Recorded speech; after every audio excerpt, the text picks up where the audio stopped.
YouTube channel. We got a lot of picks coming in this show, a lot of baseball picks. We got college football, of course, NFL. Tonight's Thursday Night Football. We'll have that Jets-Broncos pick coming up as well, and more on the show. Let's take a look at our green room. We got a lot of guests on the show. We'll have Mitch will join me in the co-host chair, as well as we'll have Shane Mickel, Ninos, Chris Ruffalo. We got Rod Z, and of course Alex Smart as well, as we get ready to get going here with the show. Let me go ahead and welcome our co-host for today, Mitch. Mitch, how you doing today? I don't know how many innings you think the Reds would need just to get a run across. I don't know, but that Braves pitching really was outstanding. And then the hitting, at the end of the game, the Braves have hit in the 8th inning all season long. And, here it was again.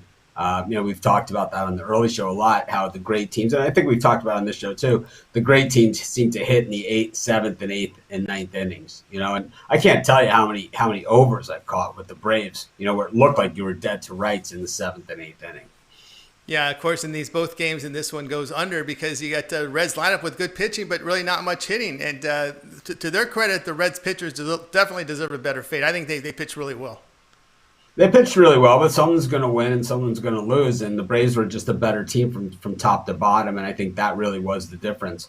Most of these series, the teams that have won, that have closed them out have been the better teams from top to bottom. It's the playoffs. There's no more slouches. It's kind of like the NBA bubble. There was no more bad teams in the bubble, so it's like you don't get those breaks. The Memphis Grizzlies aren't gonna surprise anybody in the bubble, because it's like they don't get that game against the Hawks, to bump up the record. It's just not there. All right, we see a game in progress here. Oakland 6-4 coming back on the White Sox, and you had some issues here with some of the pitching. A lot of walks by the White Sox pitchers. A lot of walks by the White Sox pitchers, a lot of pitchers being used. I think, when you take your starter out after 2/3 of an inning and 15 pitches, you better have a better game plan than this. And the White Sox, it's just the bullpen and the pitching staff's just not good enough, is really what it comes down to. They brought in the youngster out of Tennessee, the first player to not pitch in the minor leagues before pitching in the major leagues since Mike Leake. Really, it's been a long time. There's less than 10 players in the history of baseball that have done that. And we saw it today for the White Sox. And, of course, asterisk, different set of circumstances. This kid certainly had all the tools, but, I don't think the White Sox expected him to last just 6 pitches, before being injured. And I think that was the problem. And you're seeing, some of the other players like Jimenez for the White Sox being injured. This game isn't over yet. I think we still are going to see plenty more scoring in this one, and this one's going to come down to the end. This was the best matchup of all the first round games. Yeah, it's definitely playing out that way. Of course, the winner here will play Houston in the best-of-5 series. And this will be played at Dodger Stadium, a Pitchers Park. And actually, I could say Pitchers Park. I don't know if it's a Pitchers Park anymore. The way they're not hitting the ball over there in LA. How would you size up that one? Pre-Mookie Betts, it was a Pitchers Park. I think that I think that the A's certainly match up really well against the Astros. They had their way with them this season. They pretty much did. The White Sox, well, they didn't really play them much this year, so it's you don't really know. But these White Sox hitters against that Astros bullpen, it could get nasty. And of course, if Lance McCullers makes it out to the mound, it's going to be on the road, and let's just say that 10+ ERA out there isn't going to help his cause. Yeah, that's a great point there with McCullers' road woes, no doubt. Of course, we do have a series set in the ALDS as it's the Yankees and Rays. The Yankees just win by outscoring. We really saw good pitching there by Tampa Bay to avoid that upset bid by the Blue Jays. Yeah, the Rays were my pick for the American League to make it to the World Series. I'm going to stick with them. I'm going to ride it all the way into the ground if I have to. But, I think that, you look at the way that the playoffs are set up. I think normally, don't they reseed after each round? And this year, I guess, because of the bracketing system, they don't reseed. So if the White Sox win here, you have a 6 versus a 7. And then you have, the Yankees and the Rays who were, both much higher seeded. Yes, you do. And, of course, turn our attention here to the NBA Finals. The Lakers with a blowout win against the Heat. But, of course, the question here with the Heat is the injuries. Adebayo with the shoulder. We said Dragic with the plantar fasciitis. Lakers right now look to be in control. Big line here for Game 2 with LA favored 9.5. Yeah, well, it was a brick fest for the Heat there. They let it get away from them. It was no one's fault but their own. I don't think the Lakers did anything spectacular defensively.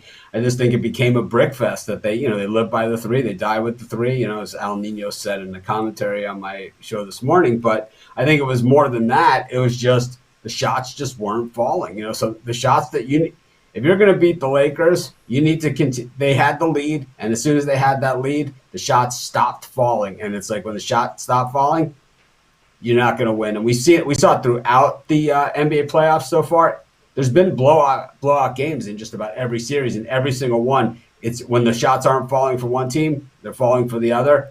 There is no shrinking the gap or making it close again or anything like that. The game has been pretty much over. We've seen everyone do it. We've seen Houston do it. We've seen the Lakers do it. We've seen everybody do it. Everybody. And the Heat, they didn't have enough to withstand that. Will it have any effect on the next game?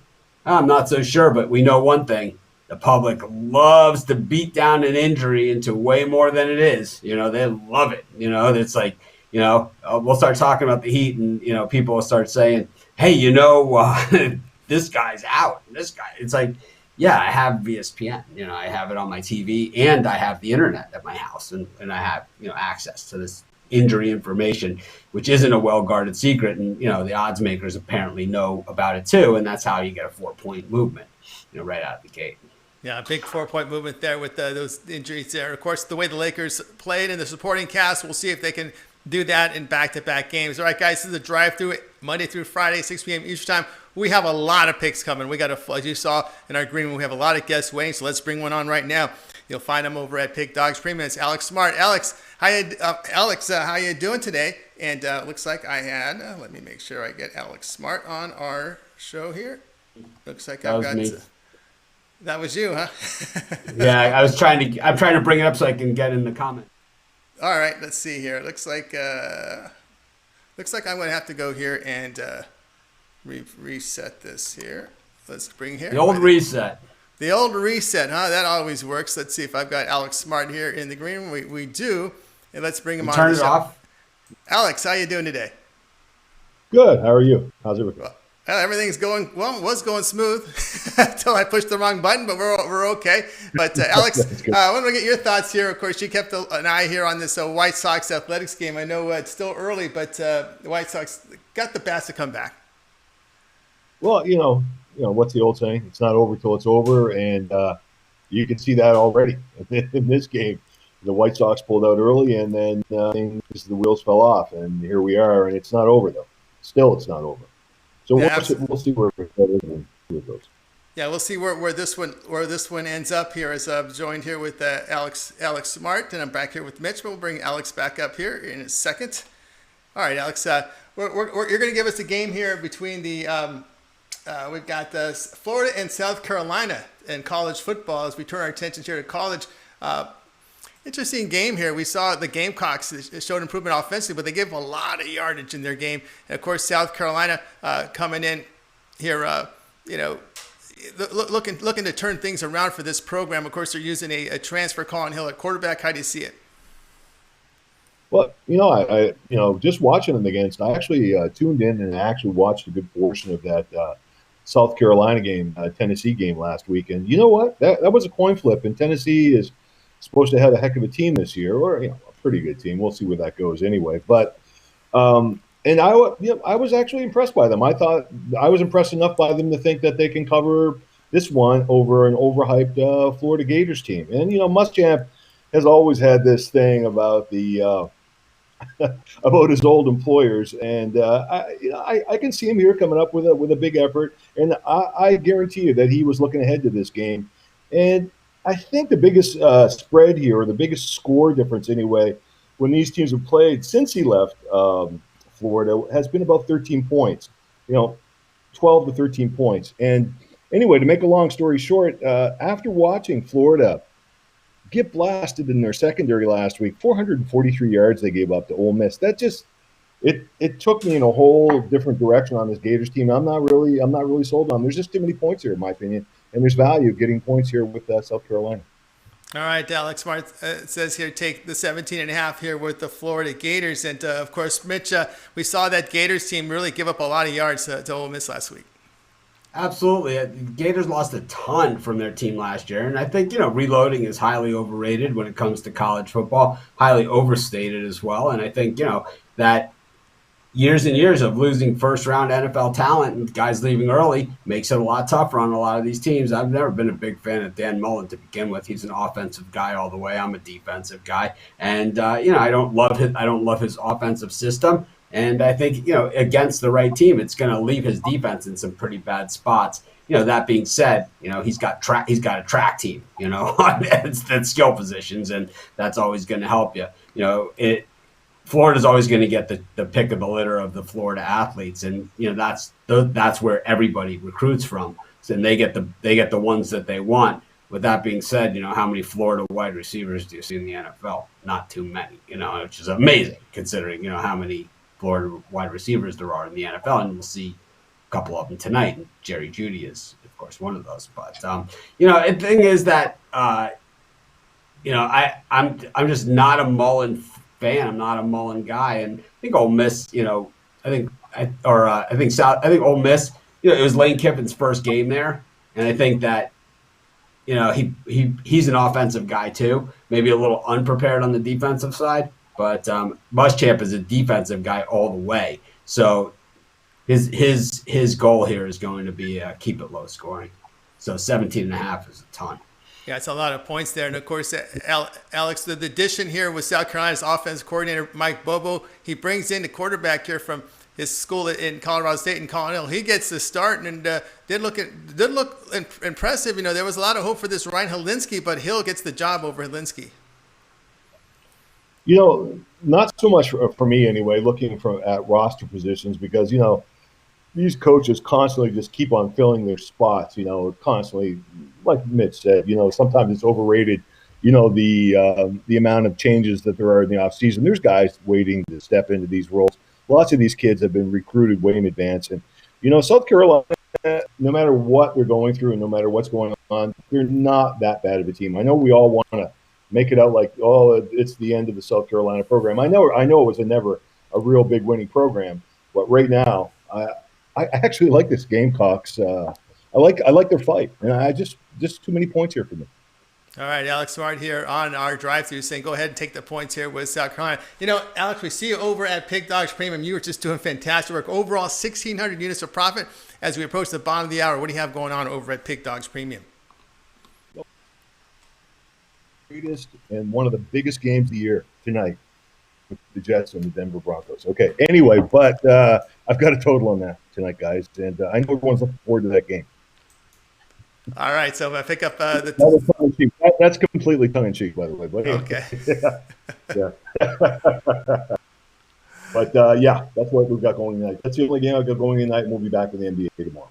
All right, so check out Alex Smart over at Pig Dogs Premium and pick up one of his packages. I know he's doing fantastic work. He has for several years.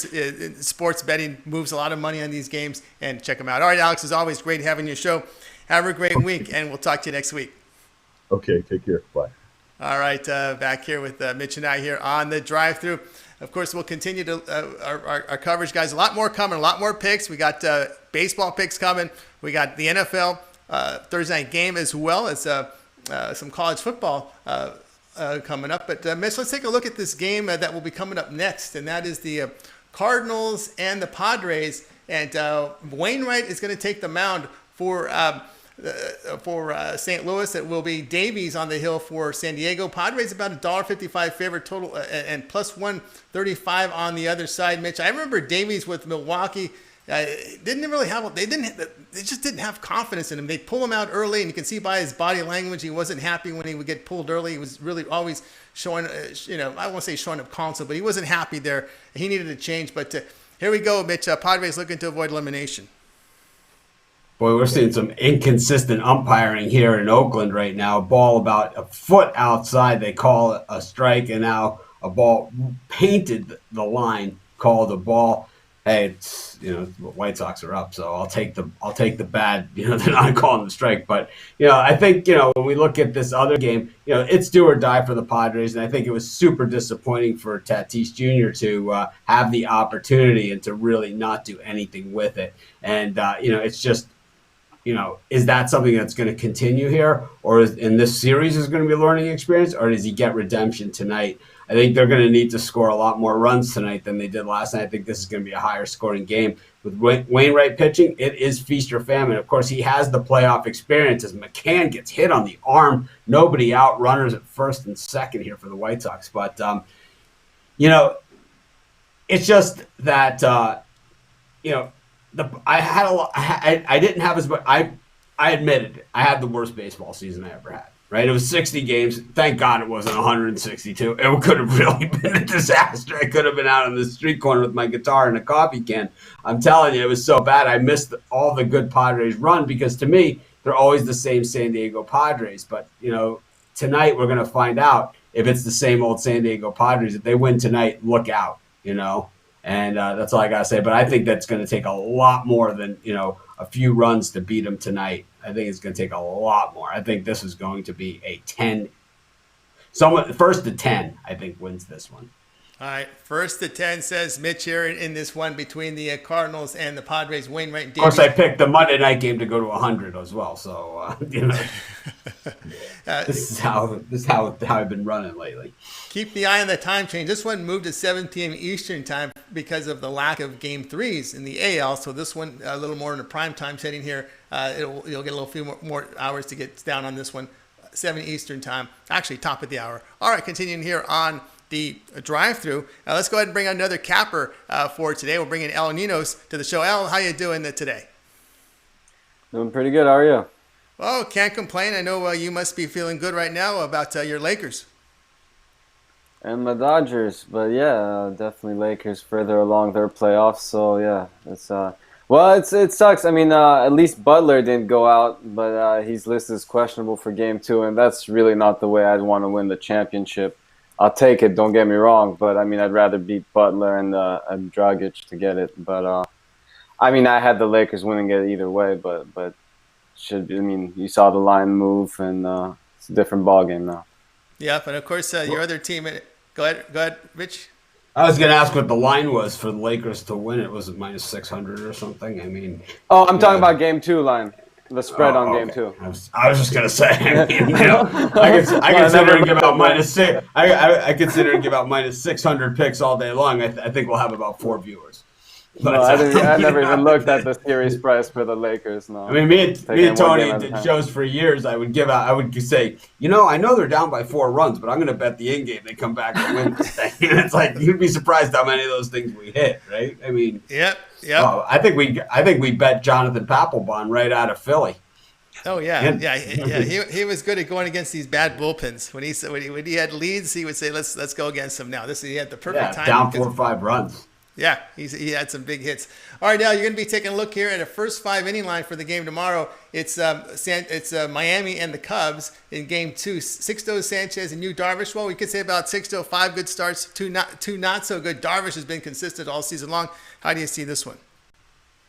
Yeah, we went over this one real quick yesterday, but just wanted to clarify one more time the play I really liked on this because I had said full game under, and you made an excellent point on the bullpens in this one.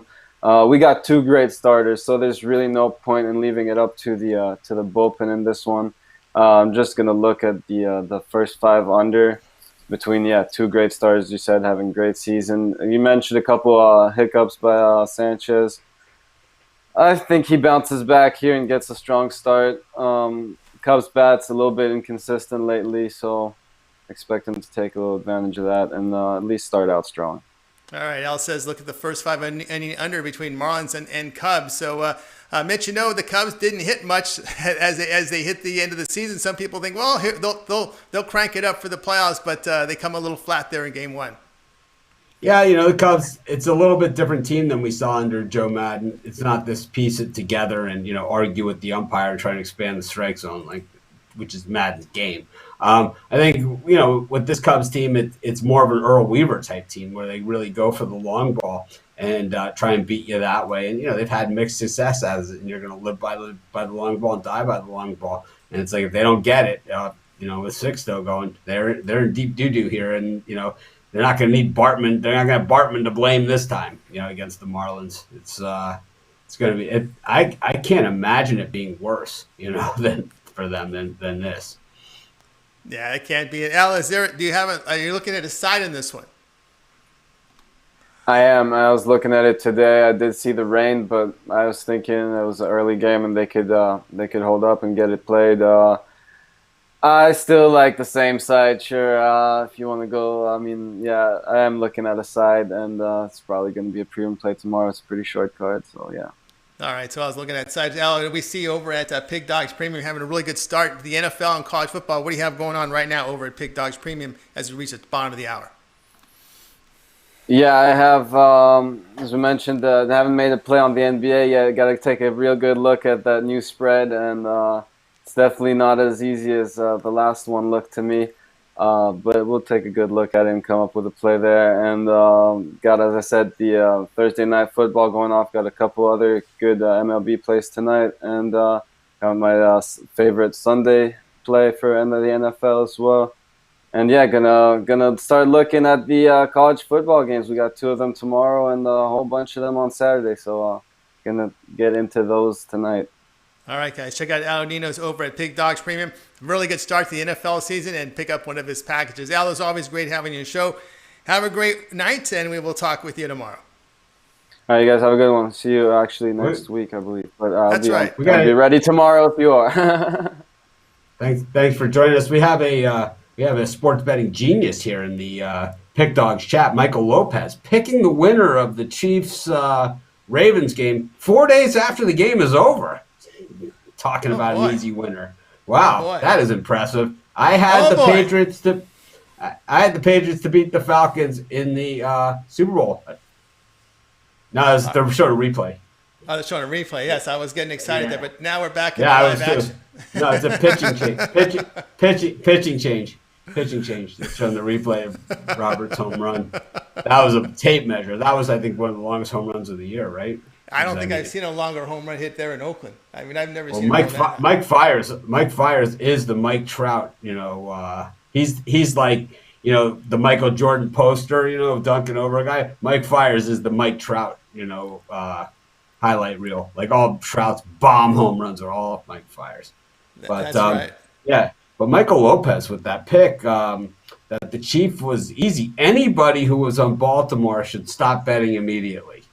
Yeah, okay, Mike. We'll just listen to you. That's why. How many readers a month do you have on your channel?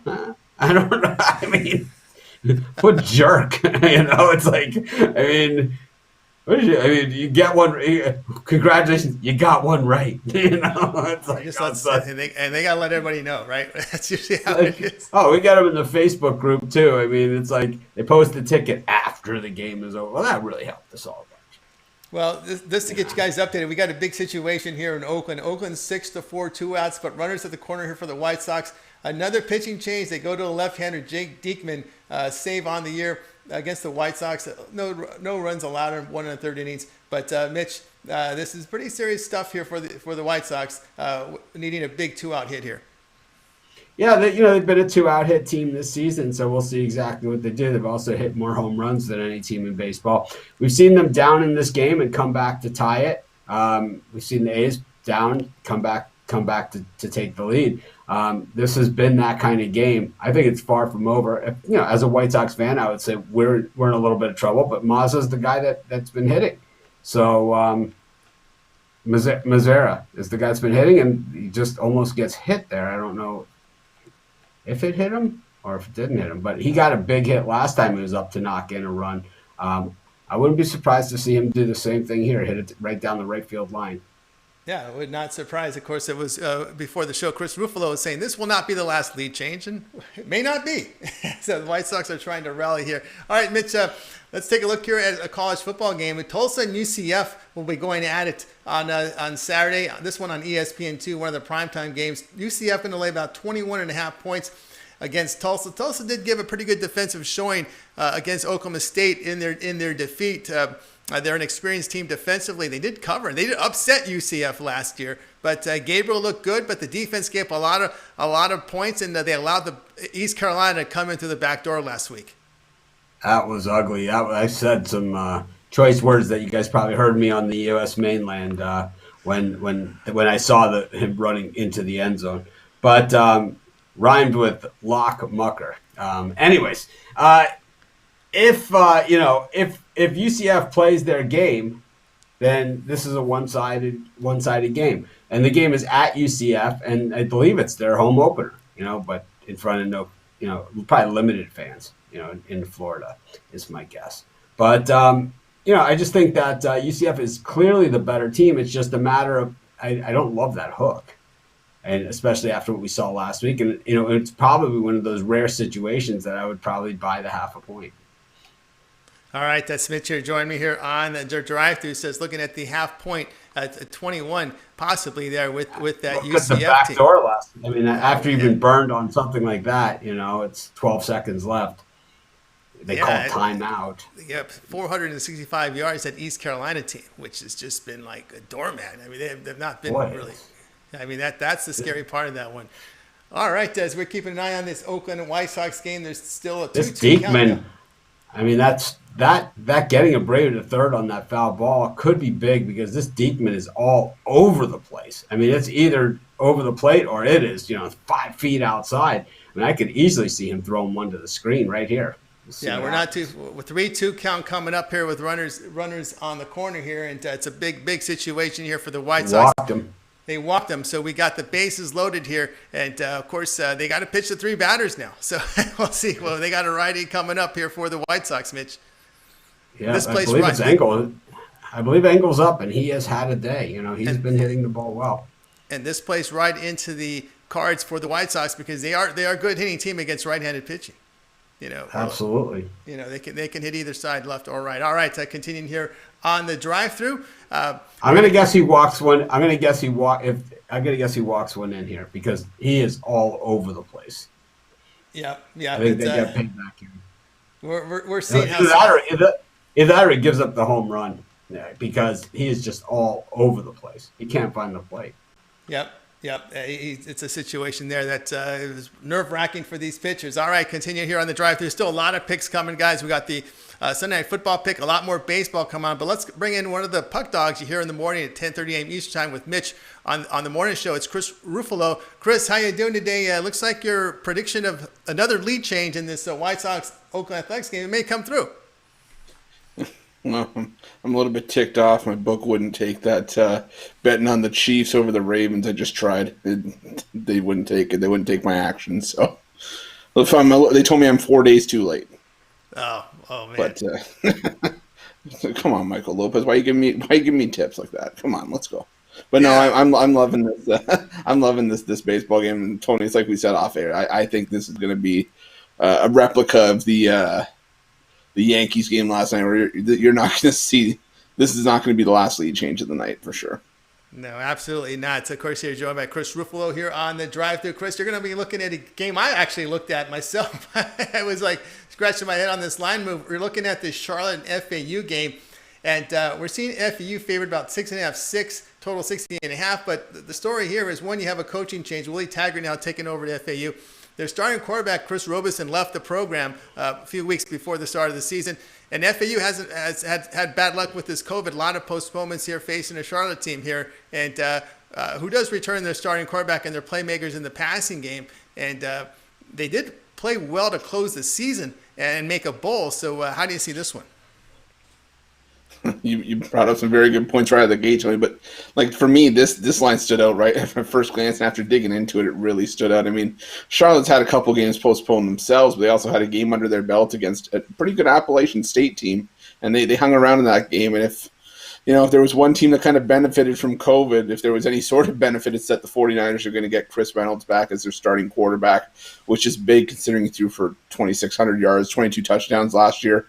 As far as FAU goes, you mentioned that as well. Lane Kiffin left the program for Ole Miss, but he left it in pretty decent condition for Willie Taggart to take over. But this is still an Owls team that brings back just over half of their production from last year, put them near the bottom of the country in that regard. Plenty of transfers were brought in. They brought in Indiana quarterback Nick Tronti, as well as Michael Irvin II from Mitch's Hurricanes to lead the receivers. But that's because FAU had to retool for the loss of Harrison Bryant, D'Angelo Antoine, who led the receiving corps last year.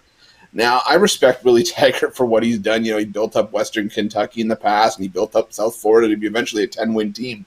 But since he left South Florida, it's been a mess. I mean, it's gotten to the point where anything in Willie Taggart's house is plastic so that he doesn't break it the way he broke Oregon in one season and then broke Florida State in the last 2 years before he left the program. I mean, that was a Seminoles program that was a perennial 9-10 game winner over the course of the 2010s. But from a betting standpoint, Taggart had a 9-12 record at the helm of Florida State. 5 of those 12 losses came as a favorite. And while we can't knock the 49ers, their coach Will Healy, he coached the Niners to 3 outright wins last year. They were in the conference as well as covers in back-to-back years against App State. The Lions also dropped 3 points with seemingly everybody on FAU. I just think the 49ers have a chemistry edge here, as well as having a game played as well. While FAU is going to take time to gel with those transfers being brought in, you can take the points if you want, but my pick's going to be Charlotte to win this game outright on the money line at plus 190. Yeah, I can't argue that there. Mitch, you look at Taggart, a little difference now. He's pretty financially secure, but then he goes into this program, FAU. How do you think what's going through his psyche right now coaching this program after it stops at some major schools?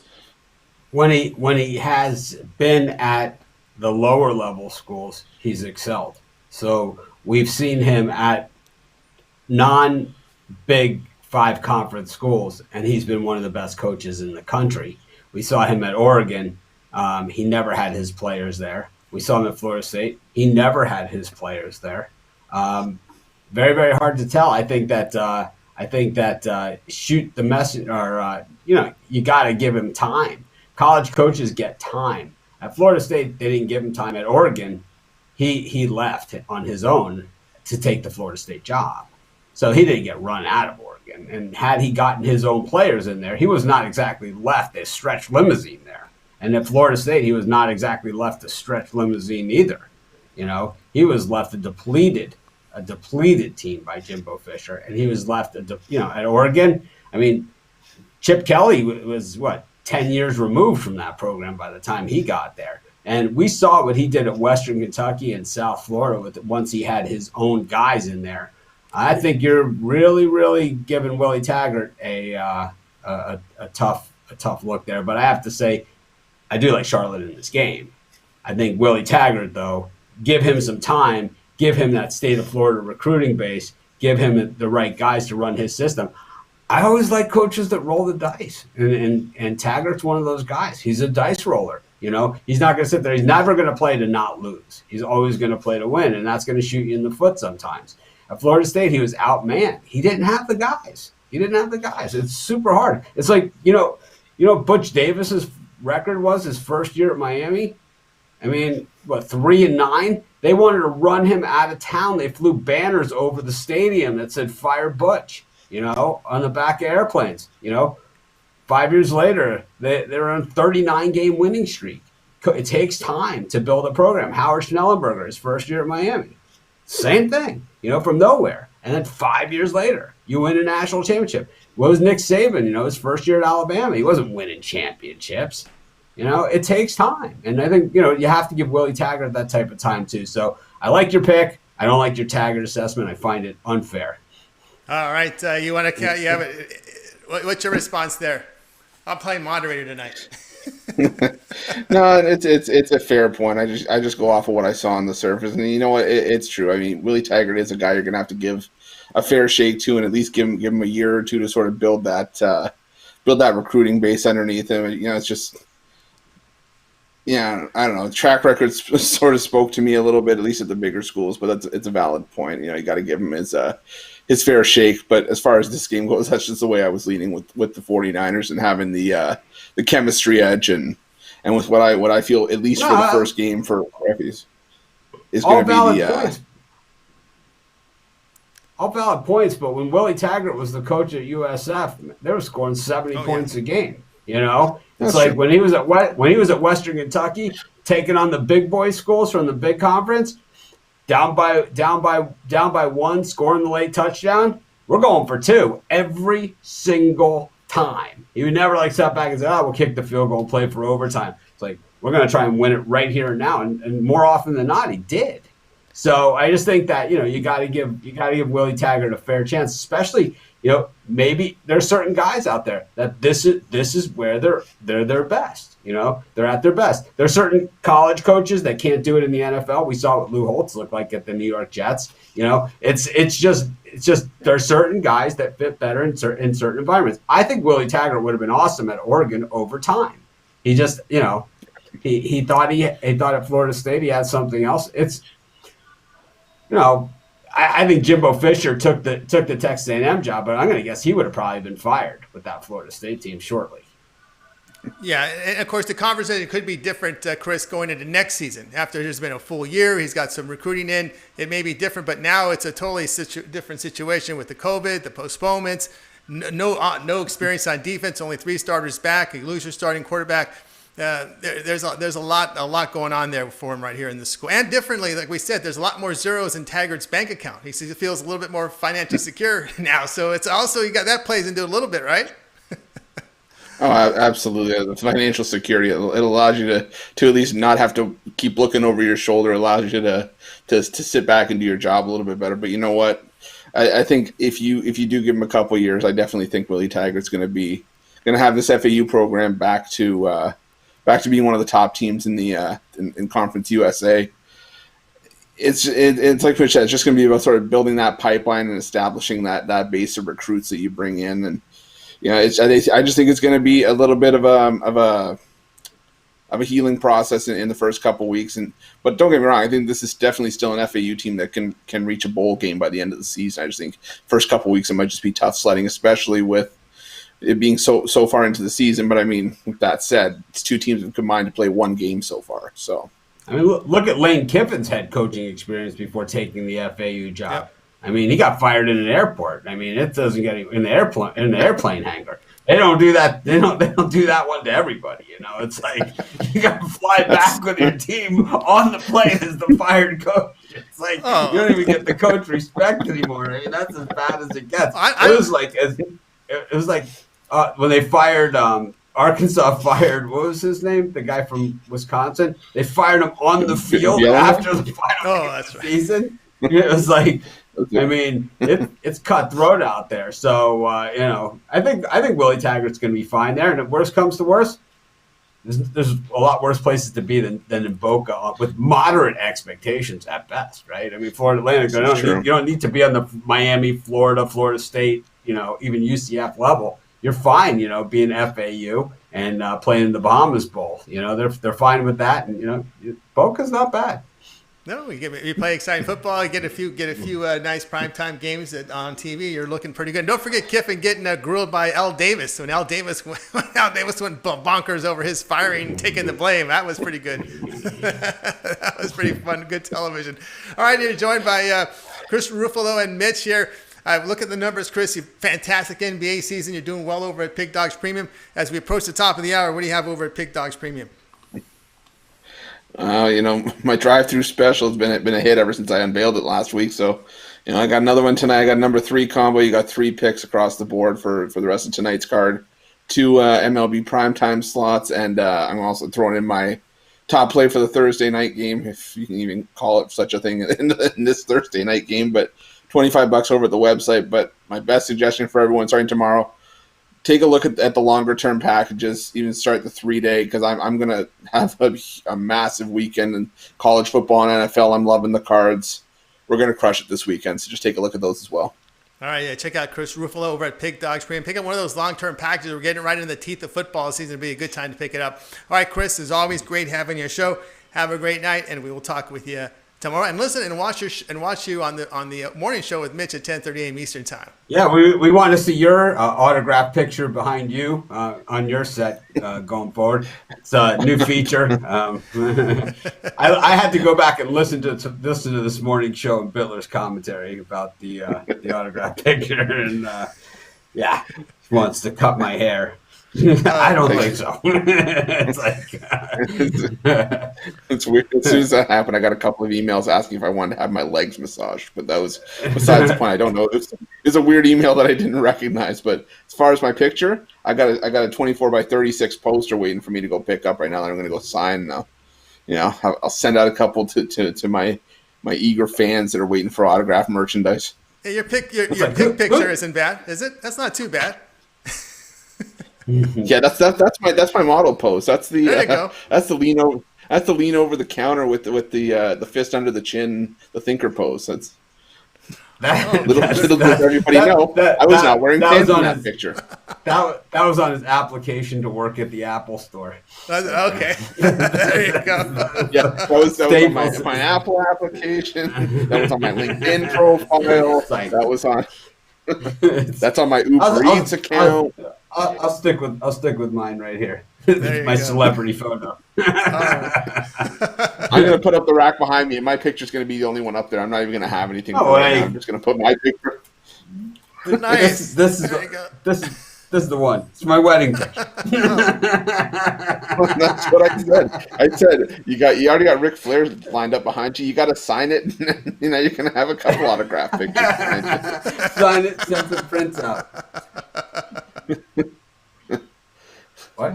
To Mitch in 2020. Keep plugging away. All right, Chris, it's always great having your show. Have a great night. We'll listen to you and watch you tomorrow at 10:30 a.m. Eastern Time. I don't see the resemblance. Sorry, guys. Have a good night. All right, that was Chris Ruffalo here. Join us here on the drive-thru with Mitch. We still have more picks coming. We got some more football coming up, as well as in that NFL and some college. But let's take a look at this college game, a baseball game, the late night game coming. Dodgers and the Brewers pick. That's still coming up. Mitch, let's take a look here at this contest between LSU and Vandy. LSU road favorites 21, total sits at 50.5. Of course, Vanderbilt. They got everyone back from last year, held the Texas A&M to 17 points. They did cover. Is this going to be this old Vanderbilt team that just plays as ugly football as you can get and just hang in there, scratch and claw and hang in games? We'll see. They do have the Louisiana Tech offensive coordinator now on their side. Of course, LSU falls. They lose a lot, but a big line here at 21. Yeah, I think that I think giving Vandy this many points, it hasn't shown to work over time. SEC games generally aren't blowouts within the conference, and Vandy doesn't usually play a style that lends itself to blowouts. And from what we saw from LSU, it was like, oh yeah, Brennan's going to make a lot of big plays. Brennan did nothing. He did nothing. I was not impressed. It's really, really hard in college football. And I say this all the time, and people, they use the term reload. We're going to reload. It's like, believe me, reloading is so hard in college football with all these players leaving early. It used to be you'd have these guys and they would stay on your roster for 4 years. Now it's like they won't even stay for 1 year sitting on the bench. There's the transfer portal, which is worse than, the guys leaving early to go to the NFL. It takes Georgia, they had Jake Fromm, right? And now all of a sudden it's like they have, they could have had Justin Fields. But instead they have to go get a USC transfer to fill. It's like you got to recruit all over again. It just becomes a lot. So, a school like Vandy where you have 4-year players, are at an advantage over teams that have this revolving door. We talk about losing Joe Burrow. What about Queen? The linebacker. Was he not the heart and soul, the guy on the sideline calling everybody over to the, and he's starting in the NFL now. That's how good he was. Last year he was playing against kids. This year he's starting in the NFL for one of the best defenses in the NFL. Very, very hard to restock every single year, but a team like Vandy that has a lot of players that stick around for the 4 years, they have a little bit of an advantage. I know they don't have their quarterback from last year, but that's sometimes it's addition by subtraction. I was not a big fan of their quarterback. No, they're not. Seals the new quarterback. It is the school that brought us Jay Cutler. It is. Of course, Seals the transfer here under Todd Fitch, the new offensive coordinator from Louisiana Tech here, and they already hang against that experienced Texas A&M team. All right, continue here on the drive-through. A lot more picks coming. It's like we don't have a quarterback. I think Aaron Rodgers' brother is available. It's like, right. Can he play football? I'm not sure. Let's go get him. It's like Aaron Rodgers' brother. It's like they don't talk, but they're brothers. It's like, okay. The White Sox have not given up here. First and second, 1 out, 6-4 ball game. And I'll tell you what, they are looking like a team that believes they can win. I mean, sometimes you see a team and they just look like when the Reds gave up that second home run today, they just look deflated. Yeah. They look done. The White Sox don't look done. There's a lot of ass slapping going on over there. A lot of, a lot of good stuff. Yeah, lots of good stuff coming there. We'll keep an eye on there. 1 out, 2 runners on for the White Sox here, top of the 8th inning, down 2 to. And the big man's up. Yep. The big man's up. The MVP. If this, in White Sox playoff tradition, the big guy hits the home run in this spot. Paul Konerko did it in the World Series against the Astros. We'll see what Jose does right here. We'll see what he does here with Soria on the mound for Oakland. All right, we'll continue here on the drive-through, one of the puck dogs that you hear and watch them 10:30 a.m. Eastern time on the morning show with Mitch. Let's welcome Rod Zawacki to the show. Rod, how you doing today? Keeping an eye on that Oakland game, huh? Yeah, definitely keeping an eye on the Oakland game. That's absolutely. All right, here joined with Rod Zawacki. I know, Rod, you're going to be looking here at the game between the Dodgers and the Brewers. And, it's going to be Kershaw on the hill, Woodruff here for the Milwaukee Brewers.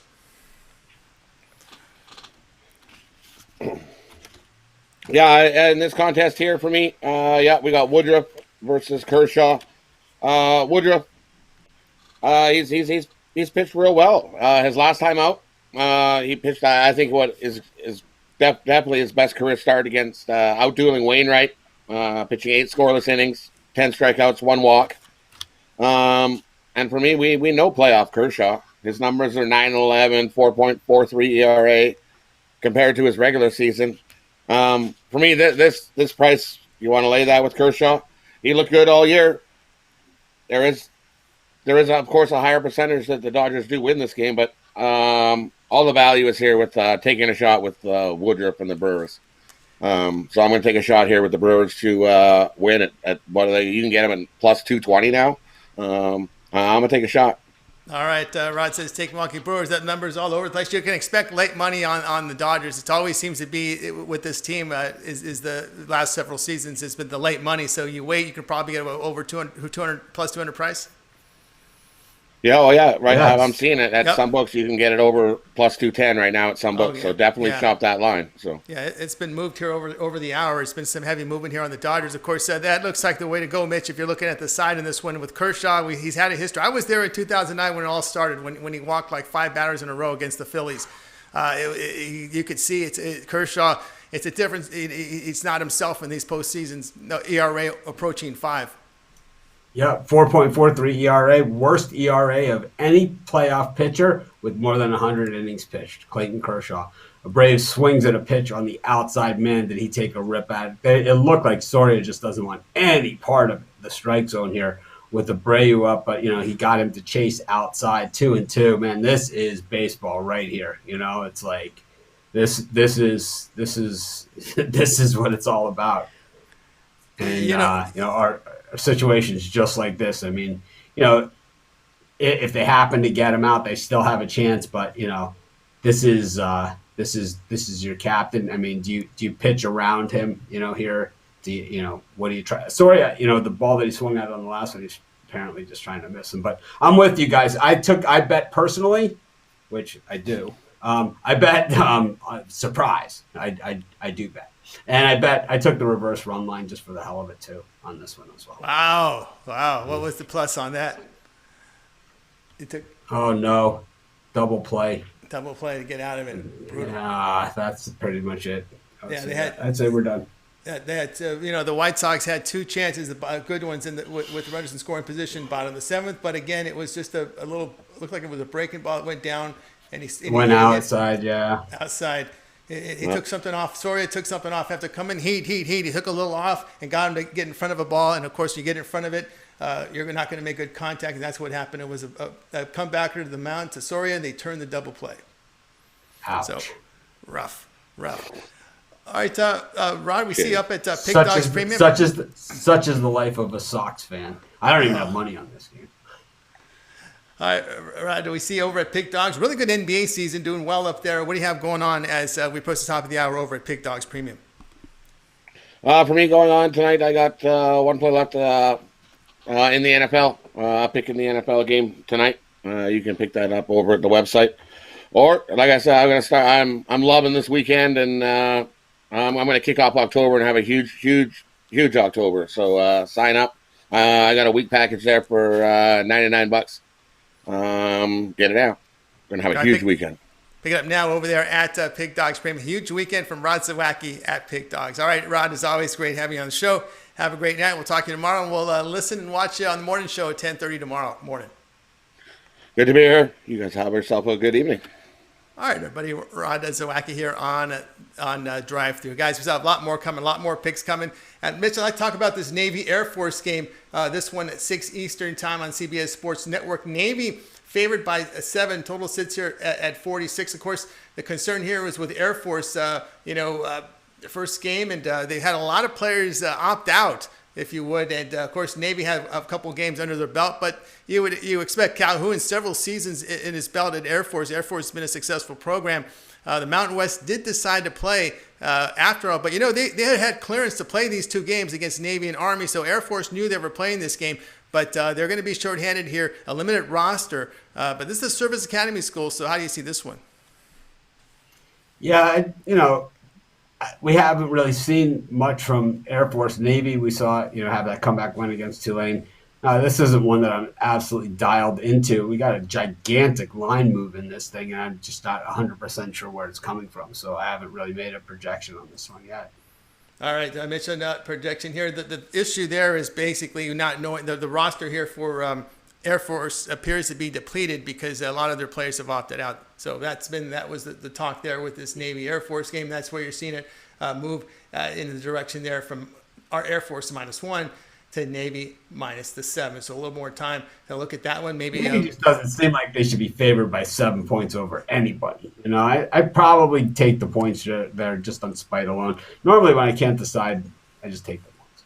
Yeah. Like, I'm the opposite. I know a lot of people, most people, they would just be like, they just think they disregard the points and they take the favorite, right? I mean, they just disregard that there's a point. Oh, Alabama's going to kill them, right? They just disregard the points. But for me, it's the opposite. It's like if I can start the game 7-0 against a Navy team that we know can't tackle, probably okay. All right, continue here on the drive-thru, joined by Mitch as we're looking here at some college football. And we're going to continue on. We bring on one of our cappers you'll find over at Pig Dogs Premium, and it's Shane Mickel. And we'll welcome Shane to the show. Shane, how are you doing today? And let me get my stuff right here. Let's see. We'll bring Mitch back here. Let's see. We get Shane here. Shane, where are we at? Where we go here? Here we go. That looks like Shane. How you doing today? Good. How are you guys doing? Well, we can't complain. We're looking at the card here for college football, and you're looking at this game between Oklahoma State and Kansas with Okie State favored about 21.5. Yeah. Personally, I'm a Kansas Jayhawks fan, but there's nothing more I love them in the fall than watching the Kansas Jayhawks suck and making money off betting against them.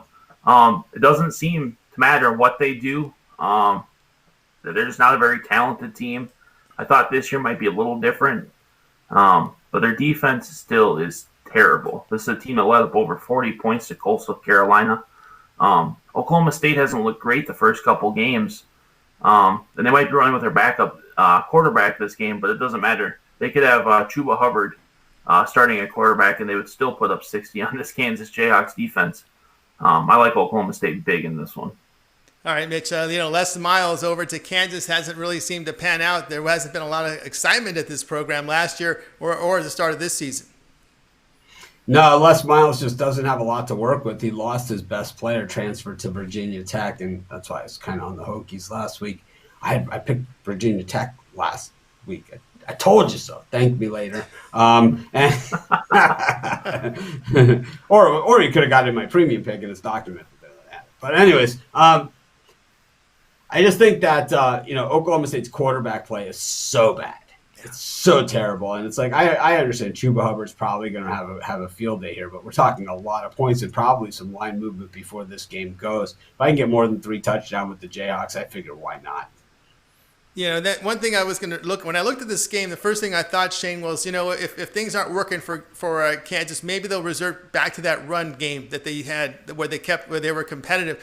That was my one concern here about laying the points is if Kansas is less miles aside, let's just run, and of course slow the game down. And of course, we know the Cowboys, they're running twice as many times as they're throwing the football. If you look, it's interesting. You would think the Cowboys would be throwing the football a lot. Twice as many runs than throws. And if Kansas goes back to that old school style where they just run like crazy, you look concerned there was strategy in this one. Maybe a little bit, but every time that Kansas throws a ball, it hasn't been pretty this year. So even the offensive line hasn't been opening up huge holes for the running game. So I think even if they do run, it's still going to be 3 and out. They might get a first down or two, but they're still not going to chew enough clock.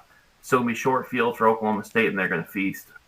So how do you see Oklahoma State scoring? You have again, like we said, do you think it's pretty much run dominated here, or do you have any confidence in their passing game? If they take some deep shots, they're going to hit them because the Kansas secondary is awful. But yeah, I think it'll be some quick runs, and they'll keep the ball on the ground. But I think there'll be some long runs here, a couple 60, 70-yard runs for quick scores. All right, looking for some big plays there from Oklahoma State here to open it up and win by over 3 touchdowns. All right, Shane, we're seeing you over at Pig Dogs Premium now. You're getting closer to Mitch. You're trying to hit number 2 in the NBA. What do you have going on as we pass the top of the hour at Pig Dogs Premium? Yeah, today they got one MLB game, and then I've got the big play there. Not really a big play, but on that football that no one wants to watch. But I got 2 plays, but I'm keying in on a couple of college football games for this weekend, and I really like the UFC card. So I'm going to have an own standalone package on Saturday for the UFC card. All right, Shane doing well. Keep an eye on him over at Pig Dogs Premium. He's got some UFC, some fighting coming on, and as baseball is winding down, we may talk a little bit more about UFC with you. How's that sound? Sounds good. All right. Well, look for you over at Pig Dogs Premium. Shane Mickel, have a great week. We'll talk to you next week. All right, so have a good weekend, guys. All right, everybody. Shane Mickel here on the drive-thru. Guys, still more picks coming. We got some NFL, and we have next NFL coming up. And, Mitch, I'd like to take a look here at this Ravens and Washington game from the NFL. With obviously Baltimore is going to be a big favorite here. It's almost 14, 2 touchdowns, total 40, down from 52 to 46. Baltimore has been one of those teams that just like to bully the bad teams. And I know a lot of people have been talking about that and maybe thinking about laying that number. Of course, Haskins has not really been improved. You're going to get an upset Ravens team here coming off that loss in Monday Night Football, but it's a short week. How do you see this one? Yeah, I think you hit the nail on the head there. The Ravens beat up on the bad teams. They put 50, 60 points on the bad teams. And, of course, quarterbacks that have problems, they really, really pile it up on the defensive side of things. I just think that I don't love this game because I look for every way to take points with a home team, but I just don't see it here because, normally I've been on Washington. I was on them against Philly, and, I was on them the following week against the Cardinals, and I realized it was maybe time to get off that train. I don't understand why they can't come up with a team name. It's like if they came up with a team name, like right in the middle of the season, would anybody hold it against them? I don't know. It's like the Seattle Washington. It's like, let's have a hockey team. All right, let's just name them the Kraken. Cool, man, Kraken. Let's call these guys the Kraken. Let's do something. Yeah, so, I agree. This Washington football team thing, it's cramping my style on these YouTube videos and on my tagging and titling. It's really bumming me out. So it's like, it was like they came up with first it was the Edmonton Eskimos, right? It's like, yeah, let's call them, the Edmonton football team, right? They did that first. And then they asked Dan Snyder, and he's like, Dan, yeah, should we call them, let's do what Edmonton did. Yeah, I like Eskimos, it's like, Dan, yeah. Come on. So, that's exactly how this went. It's like, call them the Eskimos, call them the Kraken, call them something. But it's like this Washington football team. It's kind of like the lost season and the lost team, in the season. And you're up against a Ravens team that is going to look at that film, and more likely they've looked at that film. And there's a couple players there that really have some soul searching to do. And, Andrews was just terrible in that game. Terrible. Cost the over, cost the cover, cost any chance, any momentum they had. I expect the Ravens to come out with a fury in this one. I don't think that they're going to be able to push the Washington defense around, but I think they're going to be playing on a short field, and that's usually bad news. And he wore him down late in that one. All right, continue here on the drive. There are a lot more picks coming, more NFL. We got the Thursday Night Football pick coming. We're going to look at Mitch's pick for the show, and that's involving an SEC game. Ole Miss and Kentucky, SEC Network 4 Eastern Time. Kentucky favored 6. Total sits here at 61.5 points. Of course, Terry Wilson now at quarterback for Kentucky. But, man, Mitch, they had their chances to cover that game against Auburn. Too many mistakes. In Kiffin's debut, they were successful moving the football. Matt Corral looked effective throwing the football, but they're going into Kentucky in this one, and it's Kentucky laying 6 in most places. It's one thing to move the football at home in the SEC. It's another thing to move the football on the road in the SEC. They're two different animals, and we're going to see that in this game. Kentucky is producing some pretty good running backs in recent years, and I expect them to probably run the ball directly at Ole Miss, try and control the clock, and really hang that Ole Miss defense out to dry. You don't want to be facing that Lane Kiffin defense all day, that's for sure. And I think Kentucky knows that. They have a defensive-minded coach, so expect them to try and limit the damage that the Ole Miss offense does on them, and then to run the football directly at them. I like Kentucky here at home. All right, Mitch says go ahead and take Kentucky laying the points here against Ole Miss. All right, continue here on the drive-thru with Mitch. We'll take a look at another contest, and we're going to look here at an NFL game between the Jaguars and Bengals. That's one we haven't covered yet on our show. Cincinnati favored 3, total sits at 49. You get extra rest here, Mitch, with Jacksonville as they get pounded by the Dolphins. Yeah, they do get extra rest. They were pounded by the Dolphins, both those things. But, the Bengals have proved that they're not as bad as a team that went 1-15 last year and drafted number 1 overall. Joe Burrow certainly is a good player, but I think the issue here is that the Jaguars have beaten a lot better teams than this, and now they're getting points at home. So points on the road. I mean, against the Bengals. I don't think the Bengals are. I think that they're an improved team. I don't think they should be favored against anybody. I'm with you there. I definitely look at taking the points in that one between the Bengals and the Jaguars. When you look here at the Bengals, this is a team 26 in the red zone, 28 defensively in the red zone. So this is a team that has the struggles inside the 20 offensively and defensively. All right, continue here on the drive-thru, joined by Mitch. And now it's time for my pick, and we're going to be looking here at the football game tonight between the Jets and the Denver Broncos, and I'm going to go ahead and take Denver in this one. Let me give me the latest odds in this game. We have the Jets here. Well, this one's at a pick 'em. We're seeing some money here on the Jets. Crowder is expected to play, but you know what? I think Sam Darnold needs help more from his running game, and he's not getting any help at all. This is the Jets. This is a Denver team that is now moving to third-string quarterback in Brett Rippon. We understand that. He did play his football at Boise State.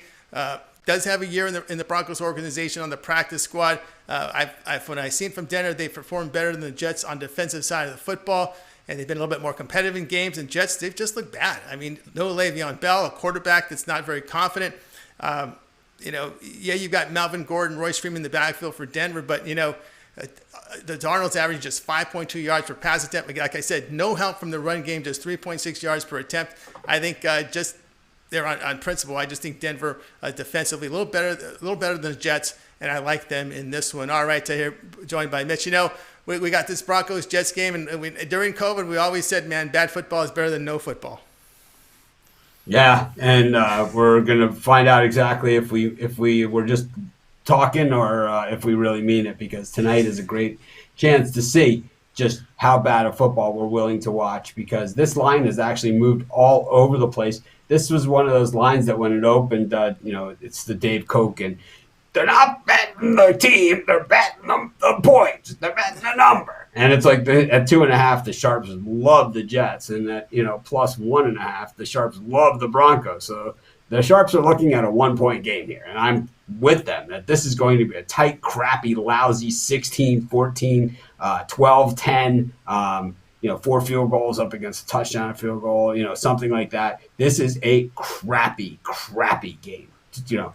I think that the Broncos actually have more stars, and I know they have a defensive head coach, but man, I would love to see them get the ball in Jerry Jeudy's hands more often. And I think they're going to find more creative ways to do that. Some of the things that the Niners, I talked about this on the morning show, some of the things that the Niners did with Deebo Samuel to get him the ball, some of these jet sweeps and things of that nature, because you have a talent like Jerry Jeudy, you need to get him the football. The Jets absolutely miserable against running the football, in points scored.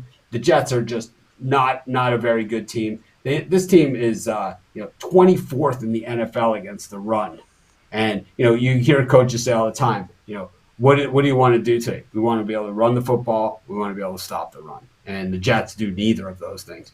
Gase he's an embarrassment as a head coach. I know ESPN has jumped on board, with me, Mike Greenberg, and ESPN has jumped on that he wouldn't hire Gase to coach a Pee Wee team. I said that when he was in Miami. I said, this is the guy, when his solution was to bring in Brock Osweiler and Jay Cutler, it was like, this guy's ego is Doug Peterson's size, right? Where it's like, you don't need to complete a 7-yard, pass on 3rd and 5. You got to throw it 40 yards down the field because my play I drew up is good enough to do this on a regular basis. It's just, this is a guy that just has no concept, of winning in the National Football League. And we're going to see it tonight. If you get beat by Ripon, you stink.